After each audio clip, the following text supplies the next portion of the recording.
Buenas tardes, bienvenidos a Comentando. Semanas atrás prometí que José Martí sería tema permanente del programa. Así pues, el de hoy estará dedicado a su primer libro de poesía, Ismaelillo, publicado en 1882. Y precisamente sobre el poemario son estas palabras escritas en 1941 de Eugenio Florit, poeta cubano, nacido en Madrid en 1903 y fallecido en Miami en 1999. Voy a leerles esas palabras. Es que a nosotros, heridos todos por el inmenso dolor que agobia al mundo, en estos tiempos de barbarie suelta, cuando parece que todo el aire está lleno de llanto y el crujir de dientes de que hablaba Cristo, es que a nosotros, repito, nos cae como una bendición del cielo, de la poesía, poder leer versos como estos de Martí. Se refiere, de luego, a Ismaelillo. Y se nos restañan un poco las heridas al pensar que en medio de su tormenta viva, nuestro poeta sabía buscar una hora serena para decir el verso de oro. Verso de oro que en este Ismaelillo tierno va entrándosenos por la piel curtida de humanos aires, y que el poeta sabe expresar sencillamente si, como él dice, de mis sueños desciendo y en papel amarillo cuento el viaje. Así es, así debe ser toda poesía, el cuento de un viaje que se hace a regiones altísimas, de las que se regresa con un poco menos de fango en las alas y un poco menos de niebla en el espíritu. Bueno, para conversar sobre la poesía de José Martí y de Ismaelillo, me acompaña el profesor, ensayista y crítico José Raúl Vidal y Franco. José Raúl, buenas tardes y bienvenido a Comentando. Buenas tardes a ti y gracias por invitarme, Emilio. ¿Cómo te sientes? Además, es un placer siempre estar aquí contigo. Oye, en el primer programa que tuvimos juntos, te referiste a los versos libres, uno de los cuadernos de poesía de José Martí. Hermano, yo quisiera que explicaras toda la poesía, es decir, en qué consiste, cuáles son los componentes, las partes integrantes de la poesía de Martí en sus cuadernos. Sé que hay una decisión de él en su testamento literario, después hubo otros libros. Por favor, explícanos eso. Sí, básicamente la poesía martiana, o sea, todos los poemarios que se conocen de Martí, dicho por él mismo en su carta testamento, solamente son tres: Ismaelillo, versos sencillos y versos libres. En ese orden, estos dos primeros, Ismaelillo y versos sencillos, porque ya fueron publicados, y versos libres, bueno, que estuvo en gestación desde que tenía 25 años. Posterior a estas tres colecciones propiamente dicho, existen en otro tomo de la edición crítica martiana otros versos ya que se encontraron en la papelería dispersa del maestro, que son, bueno, versos de circunstancias, cartas rimadas, otros tipos de versos más generales, el propio Polvo de alas de mariposa, que es una colección que también de alguna manera estaba concebida, no publicada, no terminada tampoco, y que eso no se conoce en lo absoluto. Pero ese es el cuerpo poético de Martí. O sea, estos tres primeras colecciones de las que te hablé, y el resto de la poesía escrita en España, escrita en México, escrita en Guatemala, o sea, según el contexto y la ocasión, el momento en que se fue escribiendo, cada uno de estos versos, bueno, pues se han ido delimitando por etapas y se ha respetado de alguna manera esa consecución. Ismaelillo se publica en 1882. No es, como puede imaginarse, una poesía para niños, sino para adultos. Es más bien un libro dedicado a cierto niño, o más bien en el poema, en el poemario se refleja lo que representa ese niño para un padre, en este caso el padre José Martí. Pero ¿por qué Ismaelillo? Él se llama José Francisco. Bueno, sí, hay mucho que decir al respecto. Ismaelillo tiene que ver mucho con, bueno, pues es el primogénito, número uno, y tiene que ver con la historia de alguna manera bíblica, o sea, esa referencia, ese resonador bíblico que hay en el mismo nombre. Recuerda que Ismael fue el hijo de el primogénito de Abraham con su esclava o su concubina Agar, y que lo toma Sara junto para, o sea, lo acoge y lo cría. Y ese Ismaelillo, bueno, ese Ismael, después está la historia en que por celos, por envidia, lo dejan junto con su madre en el medio del desierto. Todo eso de alguna manera está allí también en el contexto en que se va concibiendo el Ismaelillo. Recuerda que es el hijo ausente, el hijo que se añora y que está lejos de su padre. De manera que sí, el Ismael viene siendo como ese batallador, ese héroe, ese caballero árabe que lucha por el mejoramiento humano, como dice en algún momento del libro. Y es quien inspira precisamente a Martí a seguir también con esa lucha. Es como un canto de esperanza, ¿no? A buscar en los niños, en la juventud, en la generación que lo antecede, estos valores de la amistad, de la lealtad, de la lucha, del sacrificio, que en esos momentos, bueno, pues parece que estaban muy escasos en el contexto martiano. Ismaelillo está repleto de símbolos. Bueno, pudiéramos decir también que la poesía de Martí está repleta de símbolos, ¿no? Pero en relación con Ismaelillo, quiero leer un fragmento de uno de sus poemas, el primer poema que aparece en el libro, que es una presentación, eh, para analizar de alguna manera algunos de los símbolos que aparecen allí. El poema Príncipe Enano dice, para un príncipe enano se hace esta fiesta. Tiene guedejas rubias, blandas guedejas. Por sobre el hombro blanco luengas le cuelgan. Sus dos ojos parecen estrellas negras. Vuelan, brillan, palpitan, relampaguean. Él para mí es corona, almohada, espuela. ¿Hasta ahí? Sí, ciertamente las analogías son el fundamento de la imagen en la construcción del simbolismo martiano, en la teorización de lo que es el simbolismo martiano. Y ahí está precisamente todas esas analogías asociadas a valores espirituales que van de lo exterior a lo interior. Si te das cuenta, hay todo un lenguaje, un manejo del lenguaje desde el punto de vista casi que del torneo medieval. O sea, este es mi caballero, si continúas leyendo, vas a encontrarte vocablos como lanza, caballo, cascos, o sea, hay todo un entorno desde el punto de vista simbólico para reflejar ese caballero, ese ser por el cual se lucha y el cual lucha también en medio de la lidia humana que es la batalla diaria o cotidiana, ¿no? En la que se enfrancaba Martín. Hay poemas interesantísimos allí y ciertamente no es un libro al cual tú lees de momento y lo entiendes. O sea, incluso le pasó a sus coetáneos. Hay una anécdota en que hay un ejemplar para Carlos Aldao en que él le dedica, ¿no? La dedicatoria dice, para dentro de unos años, para aquí a unos años, algo así le dice. Pero me llama más la atención cuando le regala a Vidal y Morales un ejemplar y Vidal y Morales se lo da entonces a Carlos Navarrete para que haga una reseña del libro. Y Carlos Navarrete se lo devuelve a los pocos días con una nota diciendo, devuelvo el ejemplar del Ismaelillo por si otro amigo logra entenderlo. No puedo escribir sobre lo que no logro entender. Y empiezas entonces a hablar de que ciertamente hay una sonoridad diferente, hay todo un ritmo diferente, a pesar de que no se puede desvincular a Martí de la literatura española, o sea, de esa influencia de la literatura española, puesto que hace uso del romancillo, la seguidilla, etc.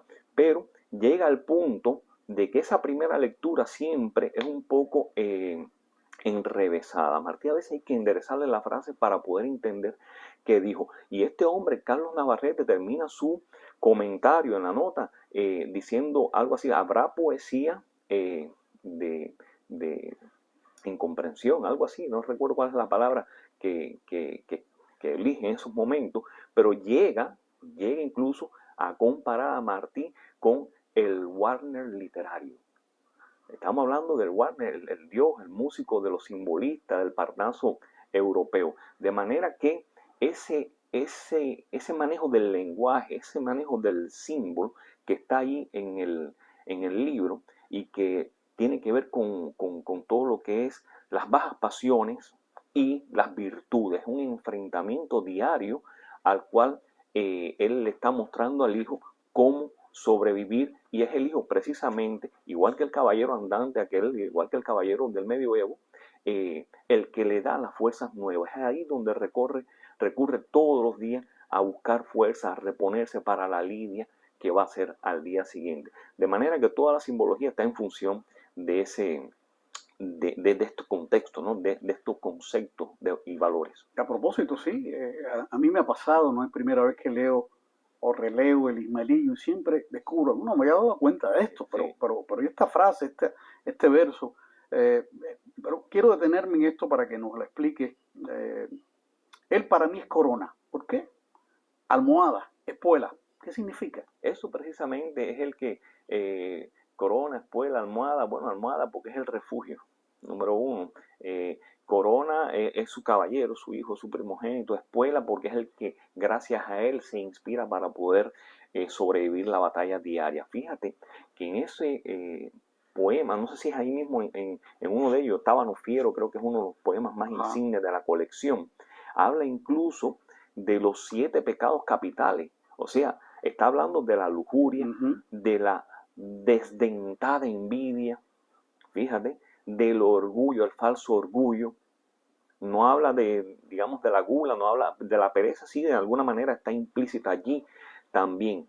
Entonces, frente a estas bajas pasiones, cómo se impone la lucha en pos del mejoramiento humano. O sea, es toda una lección, es toda una búsqueda de esperanza en la generación que viene frente a toda esta desvalorización por la cual está pasando, además el contexto martiano en que está viviendo, ¿no? Vamos a ir ahora a las circunstancias en que fue escrito Ismaelillo, pero primero vamos a ver unas imágenes, las primeras 3 imágenes que tenemos allí. La primera es la portada del Ismaelillo, su portada original allí publicada en Nueva York en 1882, y después hay unas imágenes de José Martí, ahí lo tienen, con su hijo José Francisco, ahí de meses, y ya después ya de algunos años. Hasta ahí. ¿En qué circunstancias, José Raúl, se escribe Ismaelillo? Ismaelillo, fíjate, es una producción que no fue de ahora para ahorita. Si tú entras en los cuadernos de apuntes, que son maravillosos, los cuadernos de apuntes de Martín, te vas a dar cuenta que en el cuaderno 4, del 4 al 5, 6 al 7, hay toda una concepción de cómo se va gestando este poemario. Hay toda una concepción de que Martí sabe que está asistiendo, que le ha llegado una musa nueva, diferente, de cómo hacer poesía, de cómo decir las cosas. Y entonces ahí en esos cuadernos de apuntes están, por supuesto, algunos versos truncos, alguna concesión, porque él defiende esa forma de decir, esa forma de asumir la poesía. Este texto, ciertamente, de alguna manera, ha llegado a conformar junto con otro la triada o el fundamento de la literatura modernista, ¿no? Y es precisamente para los propios coetáneos que se sorprendieron. Imagínate tú, el propio Martí también se sorprende en la forma de decir, y tú lo ves a lo largo de esos 3, del 4, 5, 6 y el 7º cuaderno de apuntes, cómo va evolucionando la forma de concebir el poema, a pesar de que hay mucho vínculo con la literatura española, porque no deja de existir ese vínculo. O sea, es como un refrescando lo que ya existía de una manera diferente. Voy a detenerme en la introducción al libro, muy importante y además bellamente escrita. Dice, en la introducción de Ismaelillo, dice: hijo, espantado de todo, me refugio en ti. Tengo fe en el mejoramiento humano, en la vida futura, en la utilidad de la virtud y en ti. Si alguien te dice que estas páginas se parecen a otras páginas, diles que te amo demasiado para profanarte así. Tal como aquí te pinto, tal te han visto mis ojos. Con esos arreos de gala te me has aparecido. Cuando he cesado de verte en una forma, he cesado de pintarte. esos riachuelos han pasado por mi corazón, lleguen al tuyo. Ahora, la pregunta es esta, José Raúl.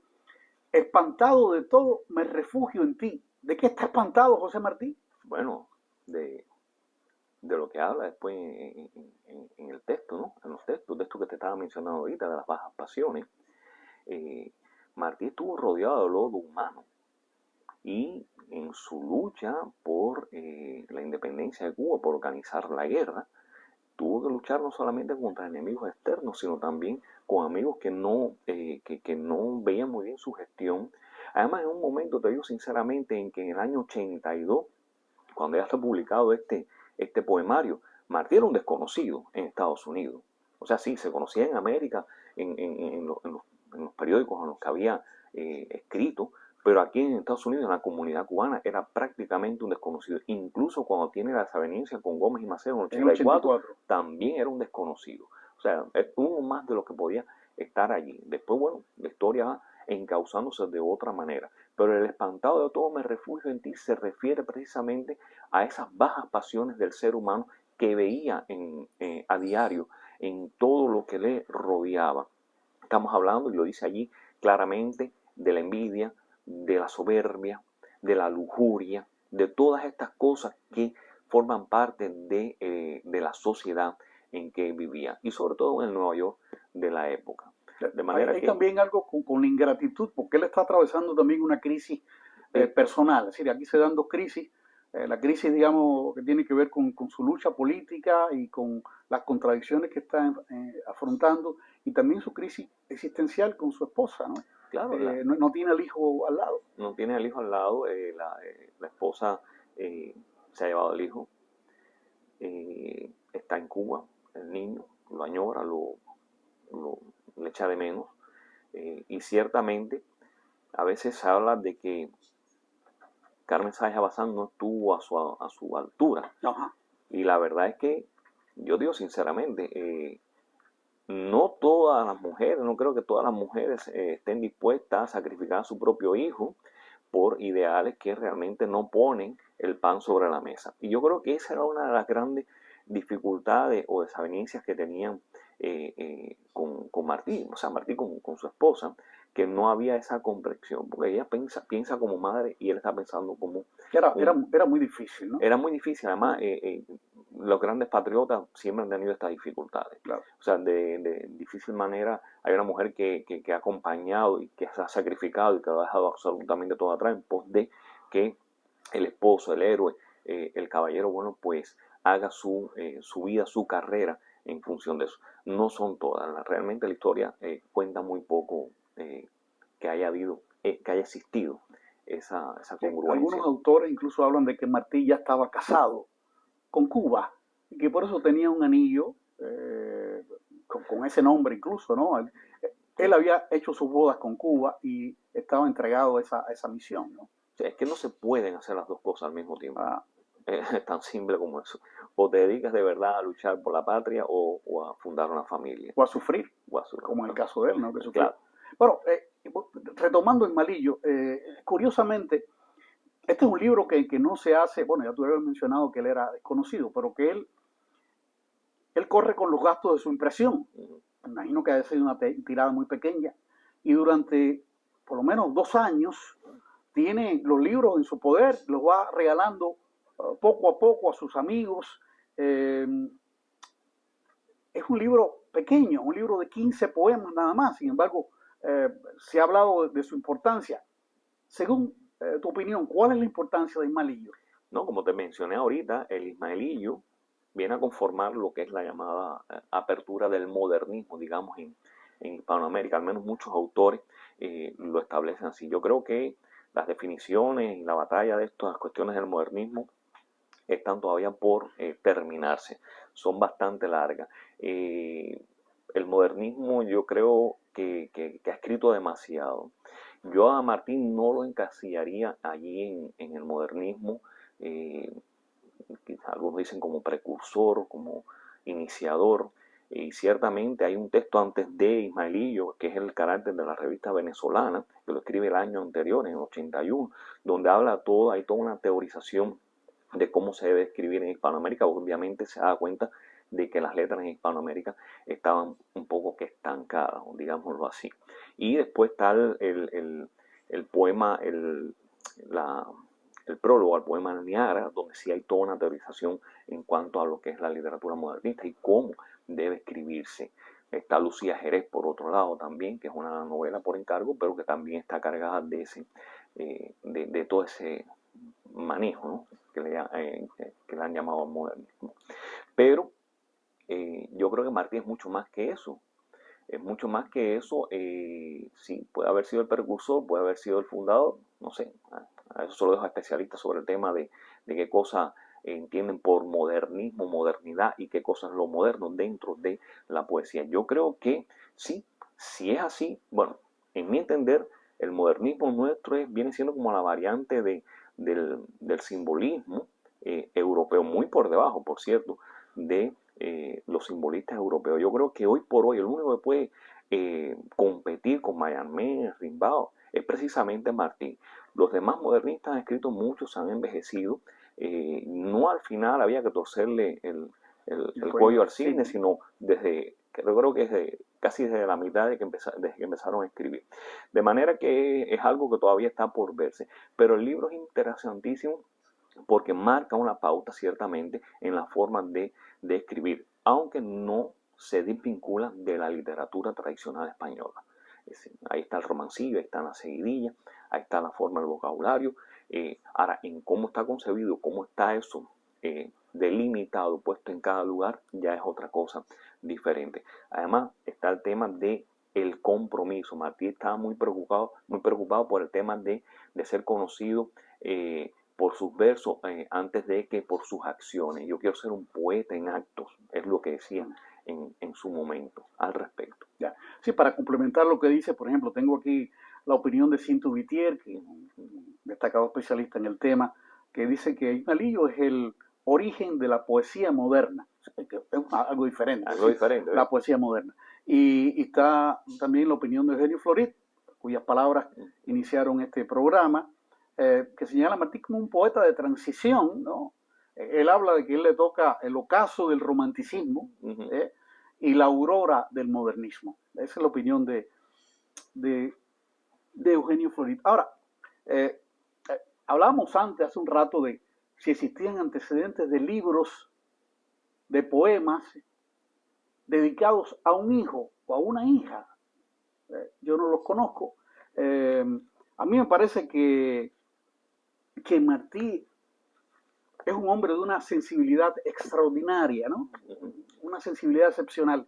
Quiero leer acá otro de los poemas donde puede advertirse esto, ¿no? Se llama Mi Caballero, del libro Ismaelillo. Por las mañanas, mi pequeñuelo me despertaba con un gran beso. Puesto a horcajada sobre mi pecho, bridas forjaba con mis cabellos. Ebrio él de gozo yo ebrio. Me espoliaba mi caballero. Qué suave espuela, sus dos pies frescos, cómo reía mi jinetuelo. Y yo besaba sus pies pequeños, dos pies que caben en un solo beso. ¿Cuál es tu opinión en torno a esto que te mencioné anteriormente, la sensibilidad de José Martí? Bueno, es que lo que el hijo le inspiraba aún en la distancia era tremendo, ¿no? Ese amor, ese anhelo por querer tenerlo allí, a su lado, haberlo visto crecer, haberlo estado en cada momento. Yo creo que es reflejo de ese poemario. De manera que, como te dije ahorita, lo compara con un caballero del medioevo, ¿no? Y es su refugio, o sea, es su refugio, es su todo. Fíjate tú que en la introducción, que abre el libro, espantado todo, me refugio en ti, ese carácter ancilar queda, de la poesía martiana, queda subrayado en el tema este de tengo fe en la utilidad de la virtud, o sea, en el mejoramiento humano y en la utilidad de la virtud y en ti. O sea, que este niño es la inspiración para poder continuar la lucha, para poder recobrar fuerzas, como te he dicho, siempre es el refugio. Hablando de la lucha que lleva Martí y la manera en que él ve fusionada su batalla personal con ese amor extraordinario hacia el hijo. Hay un trabajo sobre Malillo de Enrico María Sentí, donde dice que hay una dicotomía en el libro de fantasía-realidad, de literatura-vida, una contradicción entre los requerimientos públicos de la lucha política de Martí y su necesidad individual. Él busca refugio en su hijo, para la vez no abandona la lucha política. El hijo lo impulsa a seguir luchando. ¿Quiere el príncipe enano que a luchar vuelva? Es decir, él se pregunta, heme ya puesto en armas en la pelea. ¿Cuál es tu opinión en estos minutos finales del programa? No, ciertamente la dicotomía existe, él no abandona la lucha, él está en una lucha perenne, diaria, cotidiana, pero también añora a su hijo. Además, él quisiera que ese hijo estuviese en la lucha. Ahí mismo lo dicen algunos de los poemas, se escudo, se batalla, algo así, dice en algunos de los versos del Ismaelillo. O sea, él quisiera que estuviera ahí. Incluso la última carta que le escribe, se lo está diciendo, me voy sin ti cuando deberías estar conmigo. O sea, siempre quiso que ese hijo estuviera allí como parte de esa lucha por el bienestar de los demás, por el bienestar y además por el mejoramiento humano, como siempre lo dice allí. Y la dicotomía existe. El hijo, por un lado, no solamente en el Ismaelillo, también está en Versos Libres, está en toda su poesía, cuando está haciendo referencia a una cosa que es la realidad circundante, el día a día por el que está él viviendo, y después cuando llega a su casa a la noche, cuando está solo en su intimidad, cuando surgen estas cosas, es cuando se desprende él de todas las cosas de los avatares del día, claro. Y entonces se refugia en el verso, en el hijo. Dos patrias tengo yo, Cuba y la noche. Cuba y la noche, entonces sí. Ahí está. De manera que no solamente es en el Ismaelillo, es en todo. Claro que sí. Vamos a poner las dos últimas fotografías, donde aparece José Francisco con su madre, y ahí lo tienen, ya mayor. A los 18 años él se incorpora a la lucha independentista, ya su padre estaba muerto, viene en una expedición de Carlos Roloff y termina con el grado de capitán. Ahí lo tienen ya con el grado de general, que fue nombrado por Mario García Menocal. Hasta aquí, estimados televidentes, el programa de hoy. Quiero darles las gracias a José Raúl por su presencia acá, tu intervención tan buena, tan Gracias. Explicativa, y a los oyentes y televidentes decirles que nos vemos el próximo domingo en Comentando. Hasta pronto.